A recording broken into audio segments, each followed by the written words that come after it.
भाई, जैसा कि मैंने पहले बताया था कि पीएमटी की डेट मेरे हिसाब से बढ़नी चाहिए और वो बात एकदम 100% सच निकली। 2 महीने और बढ़ गए हैं, मतलब पूरा जुलाई आपको मिल गया है। जुलाई तो खैर पहले भी मिल रहा था, 1.5 महीने कह दें तो ज़्यादा अच्छा है। 1.5 महीने पीएमटी की डेट और बढ़ गई है। आप और बढ़िया तरीके से बेटर तैयारी कर सकते हैं। इसके बाद अब पीएमटी की डेट नहीं बढ़ेगी और इतना टाइम तैयारी के लिए पर्याप्त है। अगर आप चाहें, इस साल तो बहुत गोल्डन टाइम है, लेकिन 2021 में बच्चों को ज़रूर कम टाइम मिलेगा पीएमटी की प्रिपरेशन के लिए। तो पिछली क्लास में अपन पैराक्सीसोम पढ़ाए थे, गोल्जी बॉडीज ग्लाइऑक्सीसोम पढ़ाया था। आज हम पढ़ाने जा रहे हैं सेंट्रोसोम के बारे में पढ़ाने जा रहे हैं। 11th में सेंट्रोसोम के बारे में हम बताने जा रहे हैं। सेंट्रोसोम केवल एनिमल सेल में पाए जाते हैं, प्लांट सेल में एब्सेंट होते हैं, तुम्हें याद रखना है। तो केवल एनिमल सेल में मिलते हैं, प्लांट सेल में एब्सेंट होते हैं। ये क्या होते हैं? साइटोप्लाज्म में पाए जाते हैं और न्यूक्लियस के बाहर पाए जाते हैं। प्रत्येक सेंट्रोसोम 2 सेंट्रियोल से मिलकर के बना होता है और तो ये सेंट्रियोल जो हम बना रहे हैं, दोनों सेंट्रियोल एक दूसरे के परपेंडिकुलर लोकेटेड होते हैं। तो इसकी लोकेशन के ऊपर क्वेश्चन आ सकता है कि दोनों सेंट्रियोल कैसे लोकेटेड होते हैं और परपेंडिकुलर लोकेटेड होते हैं, तो इन्हें हम क्या कहते हैं? सेंट्रियोल कहते हैं। तो ये सेंट्रियोल कहलाता है। दोनों सेंट्रियोल के बीच में जो स्पेस है उसे सेंट्रोस्फीयर कहते हैं। तो ये सेंट्रोस्फीयर है, सेंट्रोस्फीयर। और दोनों को मिलाकर क्या कहते हैं? सेंट्रोसोम कहते हैं। ये सेंट्रोसोम कहलाता है। तो तुम्हें यहाँ पर ये बात याद रखनी है, सेंट्रियोल जो दोनों होते हैं एक दूसरे के परपेंडिकुलर लोकेटेड होते हैं और सेंट्रोसोम केवल एनिमल सेल में पाए जाते हैं, प्लांट सेल में एब्सेंट होते हैं। ये बात तुम्हें याद रखनी है। अगर जो हम प्रत्येक सेंट्रियोल, एक सेंट्रियोल के अंदर का ऑर्गेनाइजेशन देखें तो कार्ट व्हील के समान ऑर्गेनेल्स का अरेंजमेंट होता है, मतलब गाड़ी के पहिए के समान अरेंजमेंट होता है। तो ये क्वेश्चन पूछ सकते हैं, सेंट्रियोल के अंदर का ऑर्गेनाइजेशन कैसा होता है? तो गाड़ी के पहिए जैसा होता है। अब गाड़ी के पहिए जैसा यहाँ पर हम तुमको बताने जा रहे हैं। सेंट्रियोल के अंदर का ऑर्गेनाइजेशन की अगर जो अपन बात करें तो इस प्रकार से सेंट्रियोल में पेरिफेरल रीजन में 9 फाइब्रिल्स पाए जाते हैं। 1 2 3 4 5 6 7 8 9 फाइब्रिल्स पाए जाते हैं और जो ट्यूबुलिन प्रोटीन के बने होते हैं। कौन सी प्रोटीन के बने होते हैं? ट्यूबुलिन प्रोटीन के बने होते हैं। और 9 फाइब्रिल्स में से प्रत्येक फाइब्रिल जो होते हैं ये ट्रिपलेट का बना होता है। इस प्रकार से प्रत्येक फाइब्रिल ट्रिपलेट का बना होता है, ये बात तो याद रखना है। तो 9 फाइब्रिल्स होते हैं और प्रत्येक फाइब्रिल ट्रिपलेट का बना होता है। इस प्रकार से ये ट्रिपलेट और सब एक दूसरे के पैरेलल अरेंज होते हैं। तो ये बात तुमको याद रखनी है। ये हम एक सेंट्रियोल के अंदर का ऑर्गेनाइजेशन की बात कर रहे हैं। तो इस प्रकार से सेंट्रियोल के अंदर का ऑर्गेनाइजेशन है और सभी एक दूसरे के पैरेलल अरेंज होती है। तो प्रत्येक फाइब्रिल जो है ट्रिपलेट का बना होता है। तो इस प्रकार से ट्रिपलेट स्ट्रक्चर मैंने बना दिया, ये ट्रिपलेट का बना होता है। तो ये बात तुम्हें याद रखनी है। अब देखा जाए, दूसरी बात याद रखिए, यहाँ पर 9 फाइब्रिल बना दिए पेरिफेरल रीजन में। इसका जो लास्ट होता है, इसका फर्स्ट आपस में अटैच रहता है। इस प्रकार से इसका लास्ट और इसका फर्स्ट, इस प्रकार से लास्ट और फर्स्ट अटैच रहता है, इस प्रकार से अटैच रहता है। ये बातें तुम्हें याद रखनी है। जैसे गाड़ी के पहिए के समान एक स्ट्रक्चर बन जाती है, जैसे कार्ट व्हील स्ट्रक्चर कहते हैं। तो ये क्वेश्चन पूछा जा सकता है कि कार्ट व्हील स्ट्रक्चर किसकी होती है, तो सेंट्रियोल की होती है। और सेंट्रियोल के सेंटर में यहाँ पर एक प्रोटीनस स्ट्रक्चर पाई जाती है, जैसे क्या कहते हैं, हब कहते हैं। क्या कहते हैं, हब कहते हैं। तो ये क्या कहलाती है, हब कहलाती है। और ये फाइब्रिल कहलाते, 9 फाइब्रिल्स हैं। और प्रत्येक फाइब्रिल का कनेक्शन इस प्रकार से रेडियल स्पोक्स होते हैं। ये रेडियल स्पोक्स के द्वारा ये हब से अटैच रहती है। तो एक ठीक वैसी स्ट्रक्चर बन जाती है जैसे गाड़ी के पहिए की स्ट्रक्चर होती है। इसीलिए इसे क्या कहते हैं, कार्ट व्हील स्ट्रक्चर कहते हैं। इस पर क्वेश्चन आ सकता है। तो ये क्या कहलाते हैं, रेडियल स्पोक्स कहलाते हैं। तो ये है रेडियल स्पोक्स, रेडियल स्पोक्स कहलाते हैं। तो ये बात तुम्हें सेंट्रोसोम के ऊपर याद रखना है। और तुम्हें मालूम है सेंट्रियोल जो है सीलिया और फ्लैजेला के बेसल बॉडीज बनाते हैं।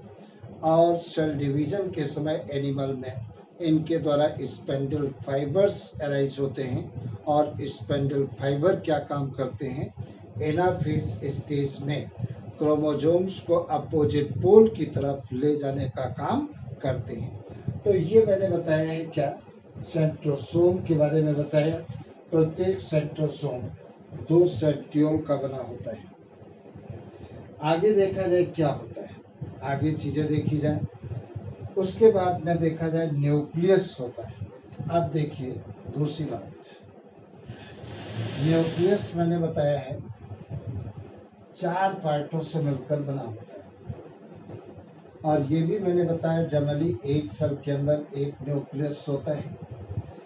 अगर किसी सेल के अंदर एक से ज़्यादा न्यूक्लियस पाए गए हैं तो प्लांटों में उसे क्या कहते हैं, कोइनोसिटिक कहते हैं। और एनिमल्स में क्या कहते हैं, साइनोसिटिक कहते हैं। ये बातें तुम्हें याद रखना होगा।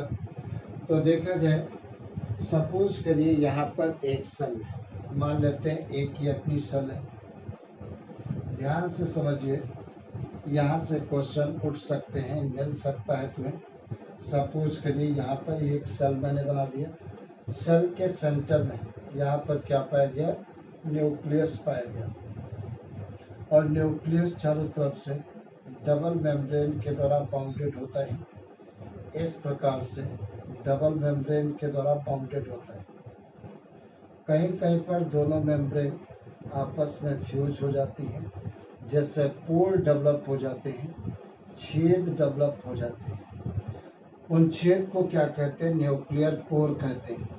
तो ये जो बनाया मैंने, इसे क्या कहते हैं, न्यूक्लियर मेम्ब्रेन कहते हैं।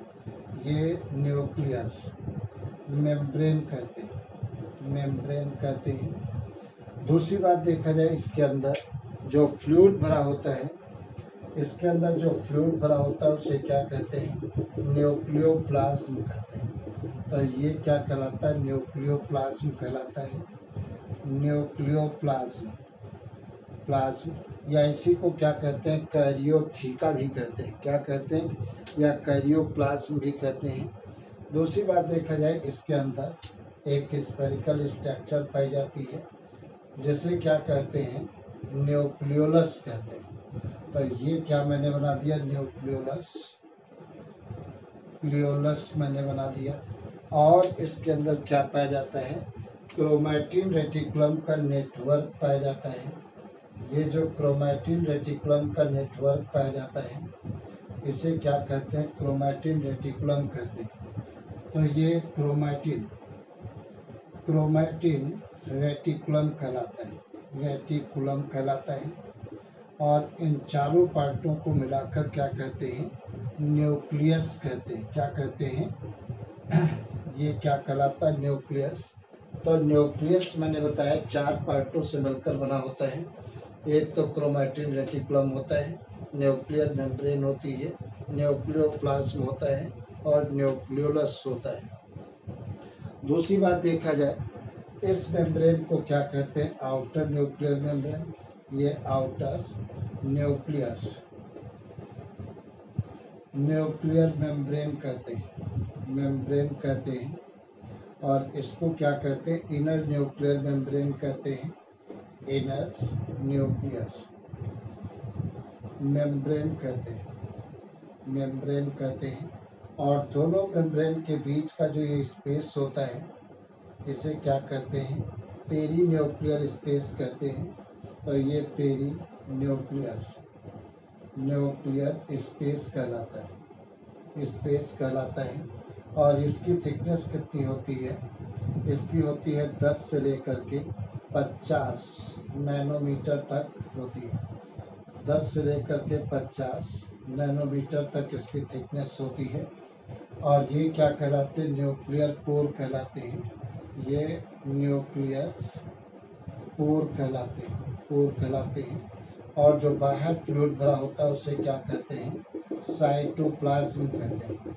तो ये जो बाहर न्यूक्लियस के मटेरियल भरा होता है उसे क्या कहते हैं? साइटोप्लाज्म कहते हैं। साइटोप्लाज्म और न्यूक्लियस दोनों को मिलाकर क्या कहते हैं? प्रोटोप्लाज्म कहते हैं।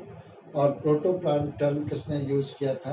पुरकिंजे ने यूज किया था। ये बातें मैंने बताई हैं तुम्हें। अब देखा जाए, न्यूक्लियस की फर्स्ट टाइम डिस्कवरी किसने किया था?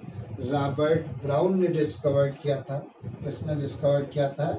ये रॉबर्ट ब्राउन ने डिस्कवर किया था। कब? 1831 में डिस्कवर किया था। और ये क्वेश्चन पूछा जा सकता है कि न्यूक्लियस की फर्स्ट टाइम डिस्कवरी किसने किया था? रॉबर्ट ब्राउन ने डिस्कवर किया था। दूसरी बात, न्यूक्लियस को केवल बेसिक डाई के द्वारा स्टेन किया जाता है। और बेसिक डाई के द्वारा जब स्टेन करते हैं तो इसके अंदर जो क्रोमैटिन रेटिकुलम का नेट दिखाई देता है, उसको क्रोमैटिन टर्म किसने यूज किया था? फ्लेमिंग ने यूज किया था। तो एक क्वेश्चन पूछ सकते हैं, न्यूक्लियस के अंदर जो क्रोमैटिन पाया जाता है, क्रोमैटिन टर्म किसने यूज किया था? तो आपका आंसर होगा फ्लेमिंग ने यूज किया था। दूसरी बात, न्यूक्लियस जनरली क्या होता है? एक सेल के अंदर एक पाया जाता है। और न्यूक्लियस सेल का ब्रेन कहलाता है, क्योंकि ऑलरेडी मैंने बताया है कि सेल की जितनी भी एक्टिविटी होती है उस पर कंट्रोल किसका होता है? न्यूक्लियस का होता है। इसीलिए न्यूक्लियस को सेल का ब्रेन कहते हैं। दूसरी बात, आप जो बताने जा रहे हैं बहुत इम्पोर्टेंट, तुमको कभी भी नंबर दिला सकती है ये बात। अगर किसी सेल के अंदर न्यूक्लियस नहीं है तो वो सेल कैसी होगी? डेड होगी। कैसी होगी? डेड होगी। केवल 2 सेल ऐसी हैं जिनके अंदर न्यूक्लियस नहीं पाया जाता है लेकिन वो जीवित है। 2 सेल कौन कौन सी होती हैं? जैसे मैमल्स की आरबीसी। मैमल्स की आरबीसी में न्यूक्लियस नहीं पाया जाता है लेकिन वो जीवित होती है। मैमल्स की आरबीसी में केवल 2 एक्सेप्शन भी हैं, जैसे कैमल और लामा। इनकी आरबीसी में न्यूक्लियस पाया जाता है। बाकी मैमल्स की आरबीसी में न्यूक्लियस नहीं पाया जाता है लेकिन वो लिविंग होती है। तो ये तो एनिमल के केस में एग्जाम्पल। अगर जो हम प्लांट के केस में एग्जाम्पल करें तो प्लांटों में क्या होता है? वैस्कुलर बंडल होते हैं। वैस्कुलर बंडल में जाइलम और फ्लोएम आते हैं। फ्लोएम में एक सीव ट्यूब होती है। सीव ट्यूब के अंदर न्यूक्लियस नहीं पाया जाता है लेकिन वो जीवित होती है। ये बात याद रखना है। मतलब फ्लोएम के जो सीव ट्यूब्स होती हैं उनमें न्यूक्लियस नहीं पाया जाता है लेकिन वो जीवित होती है। और सीव ट्यूब में तुम्हें और याद रखना है, साइटोप्लाज्म पाया जाता है लेकिन न्यूक्लियस नहीं पाया जाता है। और फ्लोएम की सीव ट्यूब की सारी एक्टिविटी पर कंट्रोल किसका होता है? कंपेनियन सेल का न्यूक्लियस करता है। तो जहां पर भी सीव ट्यूब पाई जाएंगी उसके साइड में कंपेनियन सेल पाई जाती है और कंपेनियन सेल का न्यूक्लियस सीव ट्यूब की एक्टिविटी पर कंट्रोल करता है। तो यहाँ पर एक चीज और हमें देखने को मिली कि सीव ट्यूब में न्यूक्लियस तो नहीं पाया जाता है लेकिन साइटोप्लाज्म पाया जाता है। ये बात तुम्हें याद रखना है। तो केवल 2 ही ऐसी सेल्स हैं जिनमें न्यूक्लियस नहीं पाया जाता है, लेकिन वो लिविंग है, जीवित हैं। एक तो मैमल्स की आरबीसी है और दूसरे प्लांटों में फ्लोएम की सेप ट्यूब्स जो होती हैं वो लिविंग होती है। तो इस प्रकार से ये स्ट्रक्चर है। और न्यूक्लियस के अंदर एक न्यूक्लियोलस पाया जाता है जो किसी भी मेम्ब्रेन के द्वारा बाउंडेड नहीं होता है। न्यूक्लियोलस जो न्यूक्लियस के अंदर पाया गया है ये किसी भी मेम्ब्रेन के द्वारा बाउंडेड नहीं होता है। और न्यूक्लियोलस के अंदर क्या होता है, राइबोसोमल आरएनए की सिंथेसिस होती है। किसकी? राइबोसोमल, मतलब आरएनए की सिंथेसिस कहाँ पर होती है? न्यूक्लियोलस में होती है। और ये न्यूक्लियोलस इन लार्ज किस में पाया जाता है? जिन सेल के अंदर प्रोटीन की सिंथेसिस होती है उनमें बहुत बड़ा न्यूक्लियोलस पाया जाता है। तो कभी भी क्वेश्चन पूछ लिया जाए कि किस में न्यूक्लियोलस वेल डेवलप होता है, तो वो सेल जिनमें प्रोटीन की सिंथेसिस होती है उनमें न्यूक्लियोलस वेल डेवलप होता है। और न्यूक्लियोलस की फर्स्ट टाइम डिस्कवरी किसने किया था? फोंटाना ने किया था। और ये मेम्ब्रेन बाउंडेड नहीं होता है, मतलब मेम्ब्रेन के द्वारा बाउंडेड नहीं होता है। दूसरी बात मैंने बताया, न्यूक्लियस को केवल बेसिक डाई के द्वारा स्टेन किया जाता है। क्रोमैटिन के, और क्रोमैटिन टर्म किसने यूज किया था? फ्लेमिंग ने यूज किया। क्रोमैटिन के एक छोटे से छोटे टुकड़े को क्या कहते हैं? क्रोमोजोम कहते हैं। क्या कहते हैं? क्रोमोजोम कहते हैं। तो यहाँ पर देखा जाए, अब थोड़ा सा हम क्रोमोजोम के बारे में देखें तो क्रोमोजोम्स क्या होता है? क्रोमैटिन रेटिकुलम के एक छोटे से छोटे टुकड़े को क्या कहते हैं? क्रोमोजोम कहते हैं। क्रोमैटिन रेटिकुलम के एक छोटे से छोटे टुकड़े को क्रोमोजोम कहते हैं। ये बात तुम्हें याद रखना है। और जो बहुत इंपॉर्टेंट बात अब बताने जा रहे हैं, क्रोमोजोम शब्द का प्रयोग किसने किया था? डब्ल्यू वाल्डियर ने किया था 1888 में, 1888 में डब्ल्यू वाल्डियर ने क्रोमोजोम शब्द का यूज किया था। अब जो बताने जा रहे हैं बहुत इंपॉर्टेंट। सपोज करिए यहाँ पर ये क्रोमोजोम्स है। मान ले मैंने क्या बताया, क्रोमोजोम टर्म किसने यूज किया था?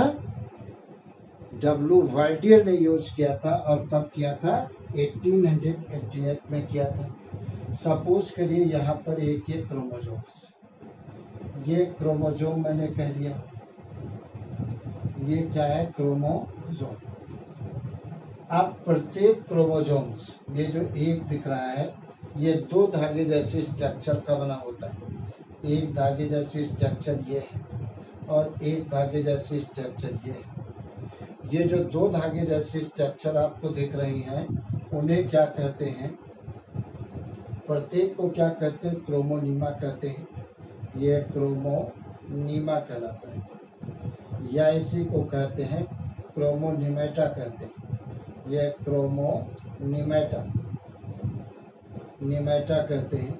या इसी को क्या कहते हैं? क्रोमैटिड कहते हैं। क्रोमैटिड कहते हैं। ये क्रोमैटिड कहलाते हैं। अब दोनों क्रोमैटिड एक स्थान पर सेंट्रोमियर के द्वारा आपस में जुड़े रहते हैं। तो यहाँ पर सेंट्रोमियर के द्वारा आपस में जुड़े रहते हैं। तो इसको मैंने क्या कह दिया? सेंट्रोमियर कह दिया। ये सेंट्रोमियर कहलाता है, मियर कहलाता है। और सेंट्रोमियर के साइड में एक डिस्क शेप स्ट्रक्चर पाई जाती है। सेंट्रोमियर के साइड में जो डिस्क शेप स्ट्रक्चर पाई जाती है उसे क्या कहते हैं? काइनेटोकोर कहते हैं। तो ये क्या कहलाती है? काइनेटोकोर कहलाती है, कोर कहलाती है। ये बातें तुम्हें याद रखना है। मैंने अभी तक तुम्हें क्या बताया? क्रोमैटिन रेटिकुलम के एक छोटे से छोटे टुकड़े को क्या कहते हैं? क्रोमोजोम्स कहते हैं। क्रोमोजोम टर्म किसने यूज किया था? डब्ल्यू वाल्डियर ने किया था 1888 में। प्रत्येक क्रोमोजोम्स 2 धागे जैसी स्ट्रक्चर का बना होता है। प्रत्येक धागे जैसे स्ट्रक्चर को क्या कहते हैं? क्रोमोनीमा कहते हैं, या क्रोमोनिमेटा कहते हैं, या क्रोमैटिड कहते हैं। दोनों क्रोमेटिड एक स्थान पर सेंट्रोमियर के द्वारा आपस में जुड़े रहते हैं और सेंट्रोमियर के साइड में क्या होती है, डिस्क शेप स्ट्रक्चर पाई जाती है जिसे काइनेटोकोर कहते हैं। दूसरी बात देखा जाए, दूसरी चीज देखें, इसके ऊपर बहुत सारी दानेदार स्ट्रक्चर पाई जाती है। ये जो दानेदार स्ट्रक्चर पाई जाती है इनको क्या कहते हैं, क्रोमोमियर कहते हैं। क्या कहते हैं, क्रोमोमियर कहते हैं। तो ये स्ट्रक्चर जो मैंने बना दिया ये क्रोमोमियर कहलाती है। तो ये क्रोमोमियर कहलाती है।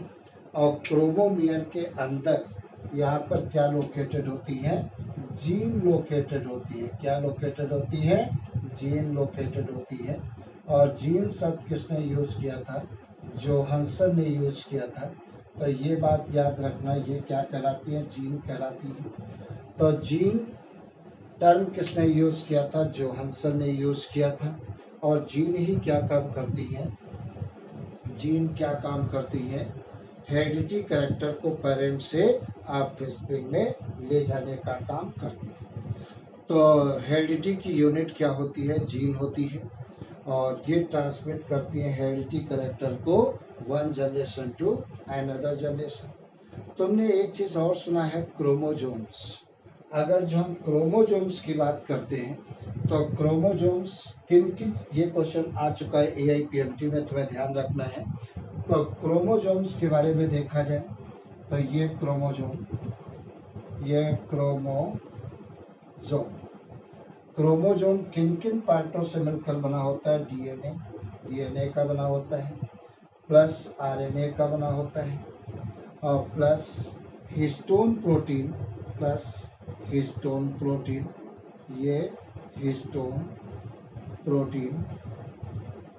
प्रोटीन और प्लस नॉन हिस्टोन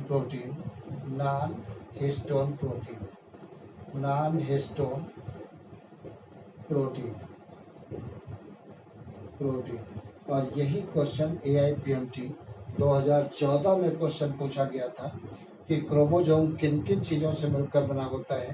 तो DNA, RNA, हिस्टोन प्रोटीन और नॉन हिस्टोन प्रोटीन से मिलकर के बना होता है।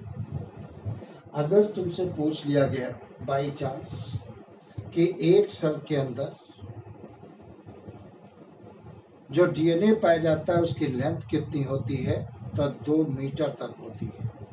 मतलब एक सेल के अंदर DNA जो होता है उसकी लेंथ कितनी होती है, 2 मीटर तक होती है। कितनी होती है, 2 मीटर तक होती है। और जो 2 मीटर होती है DNA की लेंथ, वो 46 क्रोमोजोम्स के अंदर फैला रहता है। क्योंकि अपनी प्रत्येक सेल में कितने क्रोमोजोम्स होते हैं, 46 होते हैं। मतलब 2n बराबर कितना होता है, 46 होते हैं, या अपन कहें 23 पेयर होते हैं। तो 23 पेयर्स क्रोमोजोम जो होते हैं उनमें 2 मीटर DNA फील्ड होता है। तो इस प्रकार से ये तुमको क्रोमोजोम्स के बारे में मैंने बताया। क्रोमोजोम्स क्या होते हैं, क्रोमैटिन के छोटे से छोटे फ्रैगमेंट को क्या कहते हैं, क्रोमैटिन रेटिकुलम के छोटे से छोटे टुकड़े को क्रोमोजोम्स कहते हैं। क्रोमोजोम शब्द यूज किसने किया था, W वर्डियर ने किया था 1888 में। प्रत्येक क्रोमोजोम 2 धागे जैसी स्ट्रक्चर का बना होता है। प्रत्येक धागे जैसी स्ट्रक्चर को क्या कहते हैं, क्रोमोनिमा, या इसी को क्या कहते हैं, क्रोमोनिमेटा, या इसी को क्या कहते हैं, क्रोमैटिड कहते हैं। दोनों क्रोमैटिड एक स्थान पर सेंट्रोमियर के द्वारा आपस में जुड़े रहते हैं। जहाँ पर सेंट्रोमियर होता है वहाँ पर क्रोमोजोम्स पिचके रहते हैं, इसीलिए इसे प्राइमरी कंस्ट्रक्शन भी कहते हैं। क्या कहलाता है, प्राइमरी कंस्ट्रक्शन भी कहते हैं।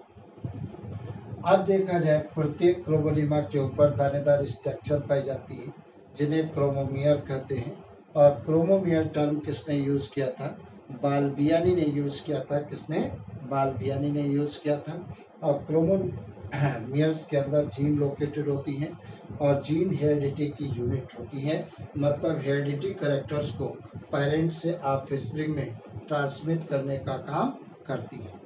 एक बात और तुमको याद रखना है, कई बार क्वेश्चन पीएमटी में आ चुका है कि क्रोमोसोम्स पर जीन की लोकेशन कैसी होती है, तो लीनियर होती है। कैसी होती है?